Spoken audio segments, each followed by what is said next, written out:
மாதா தொலைக்காட்சி நேயர்களுக்கு வணக்கம். இன்றைய நற்செய்தியில் யோவான் நற்செய்தியாளர் நமக்கு அறிவுறுத்துவது, இயேசு என் மகிழ்ச்சி உங்களுள் இருக்கவும் உங்கள் மகிழ்ச்சி நிறைவு பெறவுமே இவற்றை உங்களிடம் சொன்னேன் என்று நமக்கு நற்செய்தி இறுதியாக முடிக்கிறார்.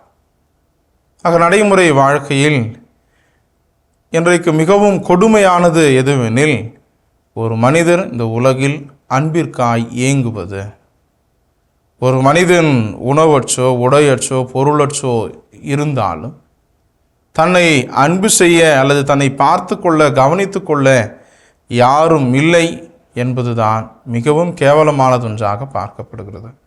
ஆக இன்றைக்கு மிக கொடுமையானது ஒன்றாக இருப்பது, ஒரு மனிதர் அடுத்த மனிதருடைய அன்புக்கு ஏங்குவது. ஆக இன்றைக்கு ஒருவர் நான் உன்னை அன்பு செய்கிறேன், நான் உன்னை நேசிக்கிறேன் என்று ஒருவர் கூறுகிறார் எனில் அதுதான் மிகப்பெரிய மகிழ்ச்சியாக பார்க்கப்படுகிறது. ஆக அன்பு என்கிற இந்த வார்த்தை ஒரு மனிதரை அழிக்கக்கூடியதாகவும் இருக்கிறது, ஆக்கக்கூடியதாகவும் இருக்கிறது, வாழ்விக்கக்கூடியதாகவும் இருக்கிறது. ஆக இன்றைக்கு இந்த அன்பு எப்படிப்பட்டதாக இருக்கிறது? போலியான அன்பாக இருக்கிறது, உண்மையான அன்பாகவும் இருக்கிறது. ஆக அந்த அன்பு தான் மகிழ்ச்சியினுடைய நிறைவாக இருக்கிறது என்பதை இயேசு இந்த நாளிலே நமக்கு சுட்டி காட்டுகிறார். ஆக மானிடராக நாம் வாழ்வதனுடைய நோக்கமே மகிழ்ச்சியாக இருப்பது. ஆக இந்த மகிழ்ச்சி பிறருக்கு வாழ்வை தருவதாகவும் ஒரு சிலருக்கு அழிப்பதாகவும் இருக்கிறது. அந்த மகிழ்ச்சி பல வகையாக இருக்கிறது. ஒன்று நிலையற்ற அன்பு, ஒன்று நீடிக்கிற அன்பு, ஒன்று நிலையான அன்பு என நாம் இதை வகைப்படுத்தி கொள்ளலாம். மகிழ்ச்சியும் அவ்வாறு தான் இருக்கிறது. நிலையான மகிழ்ச்சி, நிலையற்ற மகிழ்ச்சி, ஒரு சில நேரமான மகிழ்ச்சி, இவைகளில்தான் இன்றைய மனித வாழ்வு கட்டமைக்கப்பட்டதாக இருக்கிறது. ஆக எல்லோருமே வாழ்கிற இந்த சூழலில் வயதான பொழுதும் கூட, உடல் நலமற்ற நிலையிலும் கூட நாம் இன்றைக்கு மகிழ்ச்சியாக வாழதான் ஆசைப்படுகிறோம். ஆக அந்த மகிழ்ச்சி என்பது எல்லோருடைய மனங்களில் நிறைந்ததாக இருக்கிறது. ஆக விவிலியம் முழுவதும் தருகிற செய்தி எல்லாமும் மகிழ்ச்சியான செய்தியாக இருக்கிறது. அன்பின் நிறைவுதான் இந்த மகிழ்ச்சி. இந்த அன்பின் முடிவும் முதலுமாக நமக்கு இருக்க வேண்டியது மகிழ்ச்சியாக இருக்கிறது.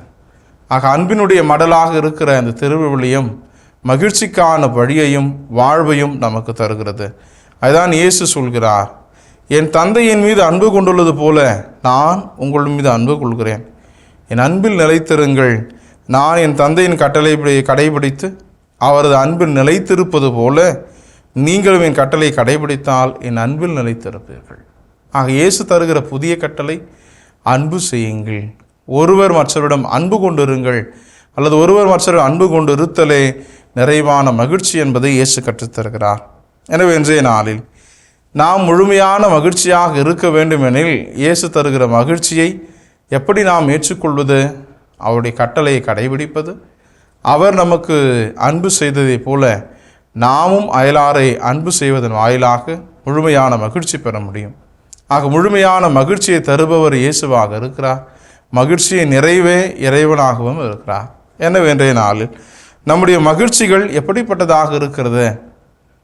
நிலையான மகிழ்ச்சியாகிய அல்லது நிலையான மகிழ்ச்சியை தரக்கூடிய கடவுளை நோக்கியதாக, அவருடைய கட்டளையை நோக்கியதாக நம்முடைய வாழ்வு இருக்கிறதா?